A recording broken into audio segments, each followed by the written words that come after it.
Delimitation ಈ ವಿಚಾರ ಬಹಳಷ್ಟು ಜನರಿಗೆ ಕುತೂಹಲ ಇದ್ದೇ ಇರುತ್ತೆ. ಬಹಳಷ್ಟು ಜನರಿಗೆ ಅಂತ ಹೇಳಿದ್ರೆ ಇಲ್ಲಿ ಆಯಾಯ ಕ್ಷೇತ್ರದ ಆಕಾಂಕ್ಷಿಗಳಿಗೆ ಜೊತೆಗೆ ಜನರಿಗೂ ಕೂಡ ಒಂದು ಇದ್ದೇ ಇರುತ್ತೆ. ಏನದ ಅದರ ಹಕ್ಕಿಕತ್ತೇನು, ಅದರ in detail news on Ashwavega. 3 ವರ್ಷ DK ಶಿವಕುಮಾರ್ CM ಆಗಿರ್ತಾರೆ.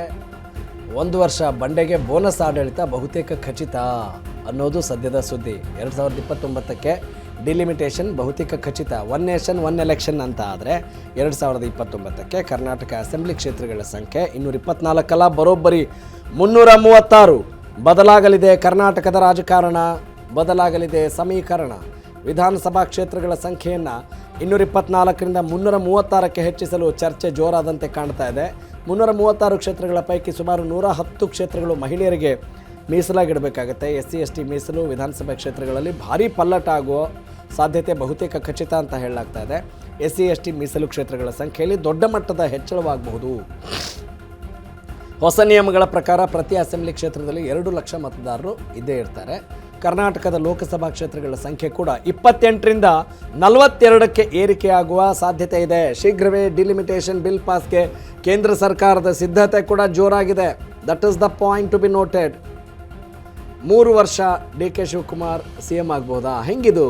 1 ವರ್ಷ ಬಂಡೆಗೆ ಬೋನಸ್ ಆಡಳಿತ ಸಿಗ್ಬೋದಾ? 2029ಕ್ಕೆ ಡಿಲಿಮಿಟೇಷನ್ ಪಕ್ಕ ಆದರೆ ಕರ್ನಾಟಕ ಅಸೆಂಬ್ಲಿ ಕ್ಷೇತ್ರಗಳ ಸಂಖ್ಯೆ ಈಗ ಎಷ್ಟಿದೆ? 224 ಇದೆ. ಆದರೆ ಒಂದು ವೇಳೆ ಡಿಲಿಮಿಟೇಷನ್ ಪಕ್ಕ ಆದರೆ 330 ಆಗುತ್ತೆ.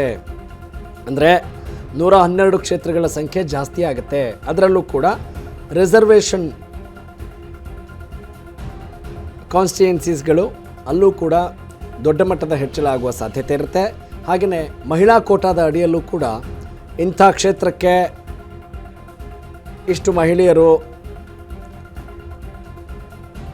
ಇಂಥದ್ದೇ ಜಾತಿವಾರು ಅನ್ನುವ ಪ್ರಶ್ನೆಗಳು ಕೂಡ ಗರಿಗೆದರುತ್ತವೆ. ಹೊಸ ನಿಯಮಗಳ ಪ್ರಕಾರ ಪ್ರತಿ ಅಸೆಂಬ್ಲಿ ಕ್ಷೇತ್ರದಲ್ಲಿ 2 ಲಕ್ಷ ಮತದಾರರು ಇದ್ದೇ ಇರ್ತಾರೆ ಮಿನಿಮಮ್ ಅನ್ನೋದು ಒಂದು ಲೆಕ್ಕಾಚಾರ. ಕರ್ನಾಟಕದ ಲೋಕಸಭಾ ಕ್ಷೇತ್ರಗಳ ಸಂಖ್ಯೆ ಕೂಡ 28ರಿಂದ 42ಕ್ಕೆ ಏರೋದು ಬಹುತೇಕ ಖಚಿತ. ಅಂದರೆ 1 ಎಲೆಕ್ಷನ್ 1 ನೇಷನ್, 1 ನೇಷನ್ 1 ಎಲೆಕ್ಷನ್ ನಿಜ ಅದೊಂಥರ ಆದರೆ ಬಹುತೇಕ ನಮ್ಮ ತೆರಿಗೆ ಹಣ ಕೂಡ ಬಹಳ ಉಳಿತಾಯ ಆಗ್ಬೋದು. ಇದನ್ನು ಬಹಳಷ್ಟು ವರ್ಷಗಳಿಂದ ಕೂಡ ಇದು ಚರ್ಚೆಯಲ್ಲಿರುವಂಥ ವಿಚಾರ. ಇದೇ ವಿಚಾರಕ್ಕೆ ಸಂಬಂಧಪಟ್ಟ ಹಾಗೆ ಕೇಂದ್ರ ಸರ್ಕಾರ ಕೂಡ ಒಂದು ತನ್ನದೇ ಆದಂಥ ಪ್ರಿಪ್ರೇಷನಲ್ಲಿದೆ ಅನ್ನುವ ಮಾಹಿತಿ ಇದೆ. 224 ಬದಲು 336 ಆಗ್ಬೋದು ಡಿಲಿಮಿಟೇಷನ್ ಅಂತ ಆದರೆ. ಕ್ಷೇತ್ರ ವಿಂಗಡಣೆ, ಡಿಲಿಮಿಟೇಷನ್ ಅಂದರೆ ಬೇರೆ ಏನು ಅಂತಲ್ಲ, ಕ್ಷೇತ್ರ ವಿಂಗಡಣೆ ಅಂದರೆ ನಿಮಗೆ ಈಗ 224 ಕ್ಷೇತ್ರ ಇದ್ದರೆ 336 ಆಗುವ ಸಾಧ್ಯತೆ ಇದೆ. ಯಾವುದೇ ರಾಜ್ಯದ ಅಸೆಂಬ್ಲಿ ಚುನಾವಣೆ ನಡೆಯೋದು ಡೌಟ್ 2028ರಲ್ಲಿ ಅನ್ನೋ ಮಾಹಿತಿ ಇದೆ.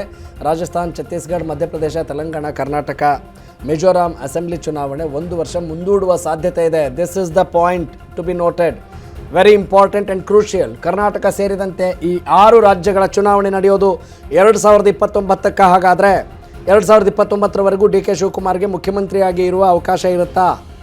ಡಿಲಿಮಿಟೇಷನ್ ಒಂದು ವೇಳೆ ಪಕ್ಕ ಆದರೆ 1 ನೇಷನ್ ಆ್ಯಂಡ್ 1 ಎಲೆಕ್ಷನ್ ಅನ್ನೋದು ಖಚಿತವಾದರೆ ನಿಜಕ್ಕೂ ಕೂಡ ಅವರು 3 ವರ್ಷಗಳ ಕಾಲ ಮುಖ್ಯಮಂತ್ರಿ ಆಗುವ ಅವಕಾಶ ಇದೆ. ಅಂದರೆ ಈಗೆಲ್ಲರೂ ಏನಂತ ಇದ್ದೀವಿ, 2027 ಚುನಾವಣಾ ವರ್ಷ ಅಂತ ಕರೀತಾ ಇದ್ದೀವಿ. ಯಾಕಂತ ಹೇಳಿದರೆ 2028ರಲ್ಲಿ ಸಾರ್ವತ್ರಿಕ ವಿಧಾನಸಭಾ ಚುನಾವಣೆ ನಡೆಯೋದು ಈಗ ಬಹುತೇಕ ಖಚಿತ ಅಂತ ನಾವೆಲ್ಲ ಮಾತಾಡ್ಕೊಳ್ತಾ ಇರ್ತೀವಿ. ಆದರೆ ಒಂದು ವೇಳೆ ಕ್ಷೇತ್ರ ವಿಂಗಡಣೆ, ಪುನರ್ವಿಂಗಡಣೆ ಮಾಡೋದಾದರೆ, ಡಿಲಿಮಿಟೇಷನ್ ಆಗೋದು ಪಕ್ಕ ಆದರೆ ಈ ಎಲ್ಲ ಬದಲಾವಣೆಗಳನ್ನು ನಿರೀಕ್ಷೆ ಮಾಡಬಹುದು. ಇವೆಲ್ಲವೂ ಕೂಡ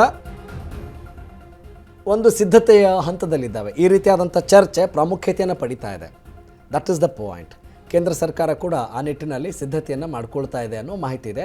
ಕೇಂದ್ರ ಸರ್ಕಾರ ಈ ಮುಂಚೆಯಿಂದಲೂ ಕೂಡ 1 ನೇಷನ್ ಆ್ಯಂಡ್ 1 ಎಲೆಕ್ಷನ್ ಅದಕ್ಕೆ ಸಂಬಂಧಪಟ್ಟ ಹಾಗೆ ಸ್ವಲ್ಪ ಒಲವನ್ನು ವ್ಯಕ್ತಪಡಿಸಿರೋದನ್ನು ನಾವು ನೋಡ್ತಾ ಇರ್ತೀವಿ. ಅದಕ್ಕೆ ಕಾಂಗ್ರೆಸ್ನವರು ವಿರೋಧ ವ್ಯಕ್ತಪಡಿಸಿದ್ದನ್ನು ಕೂಡ ನಾವು ಗಮನಿಸಿದ್ವಿ. ಯಾಕಂತ ಹೇಳಿದರೆ ಯಾವ ಕಾರಣಕ್ಕೆ ಹಾಗೆ ಆ ಪ್ರಶ್ನೆ ಉದ್ಭವಿಸಿತ್ತು ಅಂತ ಹೇಳಿದಾಗ, ಕೇಂದ್ರ ಸರ್ಕಾರದಲ್ಲಿರೋದು ಯಾವ ಪಕ್ಷ ರೀ? NDA ಅಲ್ವಾ?